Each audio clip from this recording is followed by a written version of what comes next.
I've just finished playing Broken Sword Reforged, and I thought I'd record a review slash new player experience and talk about whether the game holds up in 2025 and beyond, because it came out in 1996, and this is kind of a through line that you'll see as we talk about the game.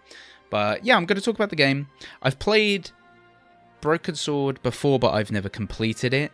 So we'll talk about the different versions that have come out in the past and talk about the remaster in the form of Reforged, and then we will also talk about some of the kind of negative points of the remaster and kind of discuss everything. But you'll be getting a review from a new player's perspective who has only just completed the game this year, only 30 years too late. And then we will kind of talk about how the remaster compares and whether it's worth the money. So let's dive straight into my thoughts on the game. So I think it's a really unique concept. I always have done. George Stobart and Nico and in Paris. It has a charming setting, right? And then you get the clown walking in and like blowing up the place, and it's a really kind of grabbing story premise, and that kind of continues throughout the game. In that, I quite like how you can definitely tell this is a Revolution Charles Cecil game. It's got a lot of British humour running through it, and it doesn't take itself too seriously, and those are the best parts. The graphics are very good, especially in Reforged. The backgrounds are very beautifully drawn, and I played on PS5, so it's definitely, crispy 4K. I don't know if it's HDR, but it really does pop on my OLED TV. You can swap back and forth between original graphics by just clicking one button. And that's a really interesting thing that we will talk about that later, because it plays into the graphics. But let's talk about how it plays. It's very much click to move. It uses the left-right click type control scheme rather than all of the verbs and the verb wheel. The problem with that, it has one of my biggest bugbears in adventure games, which is you have to click something multiple times often. So if you're talking to someone, you'll have to keep selecting the same topic to get to the actual bit that you need to talk about, or sometimes you will have to use an item like 4 or 5 times before you actually progress. And that annoys me, because it's like, it's not a natural thing to think like, hey, let me just keep trying the same thing over and over again. Now, this is where, for all of its new sheen in the Reforged version, it still shows up as a 30-year-old adventure game, because that might not have been so annoying back in the day and more expected, but today it isn't. It could have been cleaned up a little bit, I think, but we won't chastise it too much for that, because it is a kind of just a remaster of the original. On the whole, it's not too frustrating with puzzles. It's quite interesting. There's a big globe-trotting conspiracy, and you go to different places, and they do look very beautiful. I will keep going back to the graphics, because I think the new Reforged drawings are great.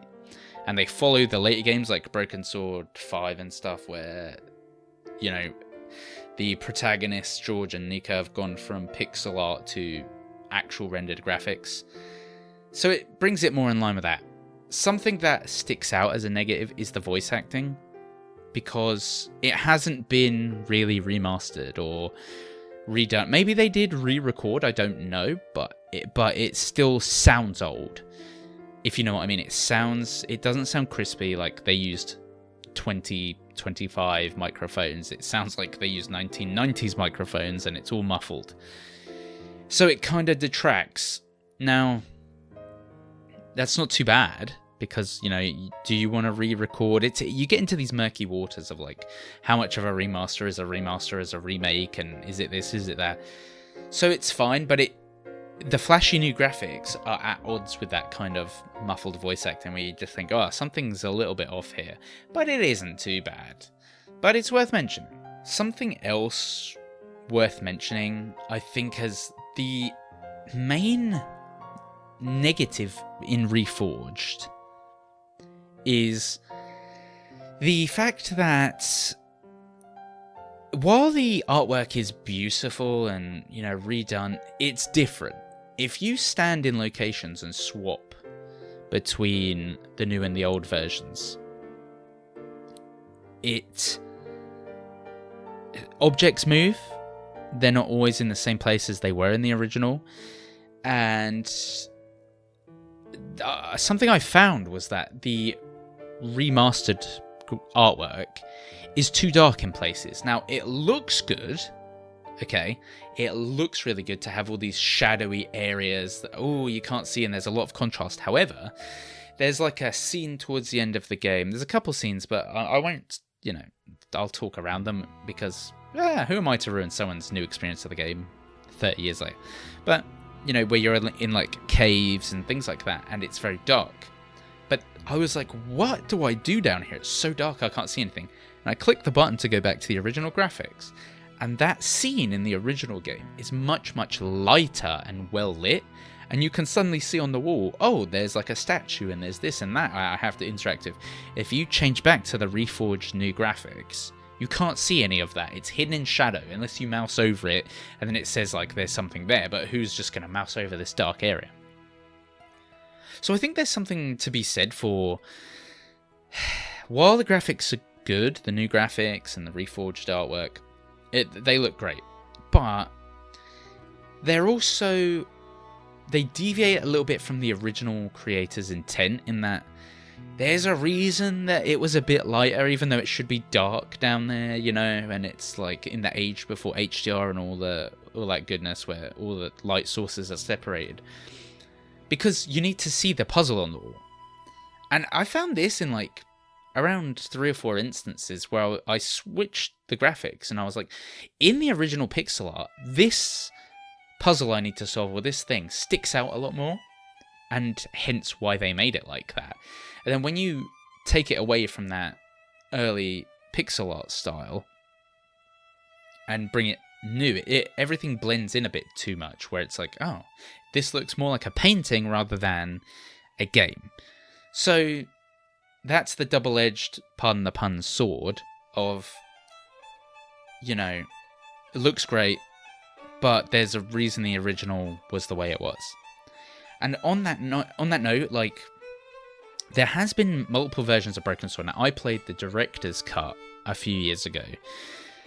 The director's cut, from what I understand, and correct me in the comments if I'm wrong, so that we don't spread like crazy misinformation, but I think that was like based on, is it the DS or the 3DS version or some kind of different version where, because when I started playing Reforged, I was like, I don't control Nico here. And actually you don't control Nico throughout the game. But in the director's cut, it goes back between you being George and then there's these extra scenes as Nico. And from what I understand, that's because of the limitations of whatever source that the director's cut was based on, because it wasn't based on the original game that came out in 96, that was like the big box PC game. Now, I could be slightly off here, but basically the takeaway is that the director's cut we've been playing for the last, 10, 15 years, was based not just on the original. So actually, I was very surprised here. I was like, wait, don't you control Nico at the start? And actually, when I looked into it, it was like completely different. So this is based on the original experience where Nico took a bit more of a backseat and just kind of sat around and was like, I'll tell you this when you come to my apartment. So there's that. Let's talk about the overall story and how it plays as an experience in 2025. It's okay. It's good. It's on the better side of adventure games. You can tell it's old. I think it's about 6 hours long, basically. Does it hold up now? Yes and no. It's okay. if you're an adventure game veteran. Okay, and if you want to play Broken Sword for the first time, like me, this is the best way to play it. Okay, there's no doubt about that, despite what I've said, because you can just swap it to the original graphics and play through the whole thing with original graphics, and there's options to change hints and this and that. This is definitive, and if you're a Broken Sword fan, then you're going to want to pick it up. But if you're just someone who's come across the game and you're like, oh, shall I try this? I mean, it is going to be jarring because you are getting, again, they haven't, even with the new artwork, they haven't changed a lot of the puzzles. And there is that very famous goat puzzle in Ireland where you have to, I had to look this up myself because I was like, I'd always heard about the goat puzzle thing, you know, situation.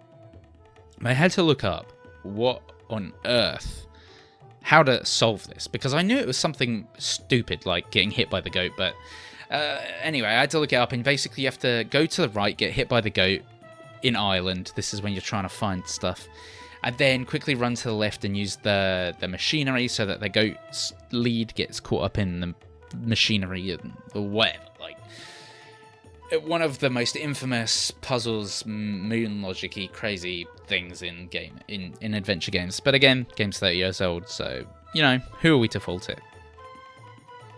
So, stuff like that is there, and it is not fixed.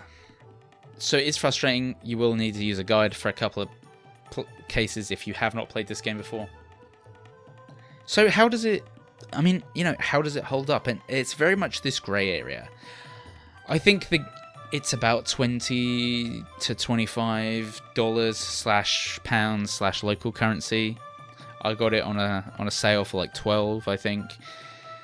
And I think this is the way to play it. Don't be tempted by like the $1 director's cut, but wait for a sale. This is because what this is a fan favorite kind of experience where this is definitely aimed at hardcore Broken Sword fans and adventure gamers. And the further you fall away from that, the less you'll get out of the experience. But there are a lot, unless you really want to play a Broken Sword, there are a lot more adventure games that are worth it for, especially for that price, because a lot of adventure games are under $10, right? Even brand new, just coming out. So that's my experience with Broken Sword Reforged. I'm not going to bother scoring this game like I would others, because it's a very nuanced, you know, you need to, if you're still here, you've listened to what I've said, and that's kind of the key thing is, you know, we can't really score it because it's so nuanced on, if you've never played an adventure game, you're going to be, what the hell is this game? And if you have played Broken Sword, you're going to be like, ha, and have loads of opinions. But I think it was good, a little bit pricey. I think the new artwork is beautiful. However, it does play with the actual gameplay mechanics a bit too much, where some of the dark areas are too dark, and some of the objects that have been moved or changed do detract a bit. You know, there is a little bit, it looks good for a modern audience, but a little bit of charm has been lost in that pixel art, taking the pixel art away. Like, there is a little bit of, you can see too much, you know, there's a little bit of the kind of situation where the less you can see, the more your mind imagines, where, you know, so sometimes it's better not to see everything. But anyway, these are thoughts. Does it hold up in 2025? Yes, but you can definitely tell its age. So there you go. That's my review of Broken Sword Reforged. If you like what you've heard here, consider subscribing and supporting the channel.